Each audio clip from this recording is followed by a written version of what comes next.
The most compelling reason for most people to buy a computer for the home will be to link it to a nationwide communications network. We're just in the beginning stages of what will be a truly remarkable breakthrough for most people, as remarkable as the telephone.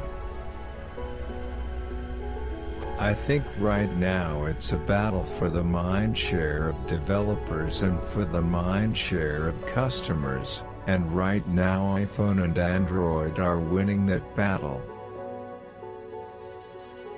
A lot of companies have chosen to downsize, and maybe that was the right thing for them. We chose a different path. Our belief was that if we kept putting great products in front of customers, they would continue to open their wallets. But Apple really beats to a different drummer.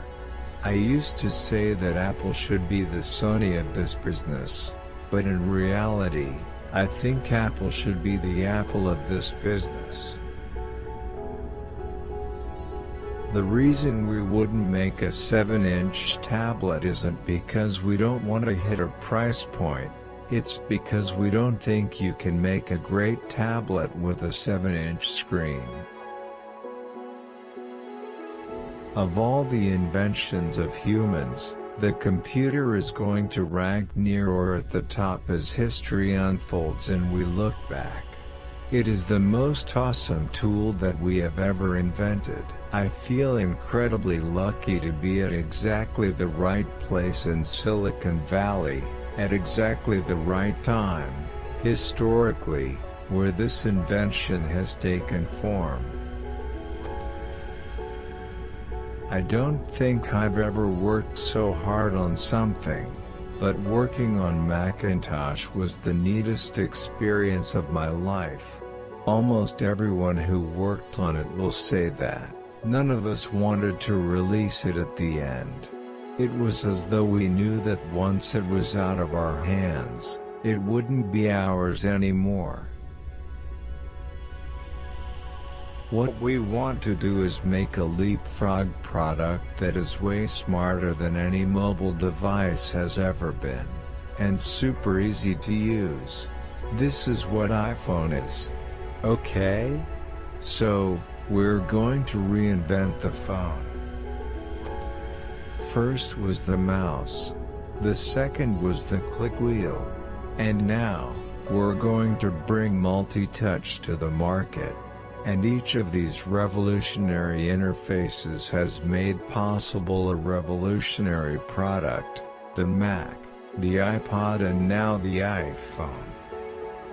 This revolution, the information revolution, is a revolution of free energy as well, but of another kind, free intellectual energy.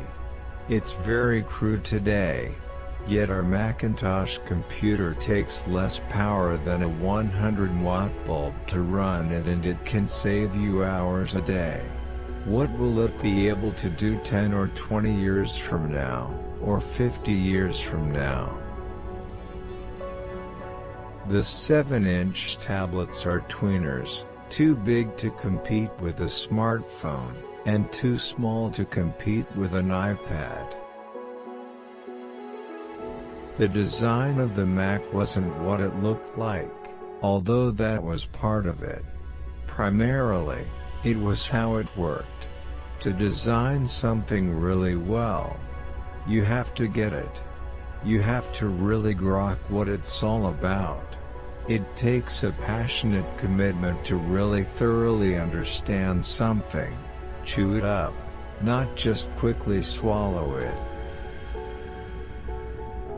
Pointing is a metaphor we all know. We've done a lot of studies and tests on that, and it's much faster to do all kinds of functions, such as cutting and pasting, with a mouse. So it's not only easier to use but more efficient. It's hard to tell with these internet startups if they're really interested in building companies or if they're just interested in the money. I can tell you, though, If they don't really want to build a company, they won't look into it. That's because it's so hard that if you don't have a passion, you'll give up. This is what customers pay us for, to sweat all these details so it's easy and pleasant for them to use our computers. We're supposed to be really good at this. That doesn't mean we don't listen to customers, but it's hard for them to tell you what they want when they've never seen anything remotely like it. The desktop computer industry is dead. Innovation has virtually ceased. Microsoft dominates with very little innovation. That's over. Apple lost. The desktop market has entered the dark ages, and it's going to be in the dark ages for the next 10 years, or certainly for the rest of this decade.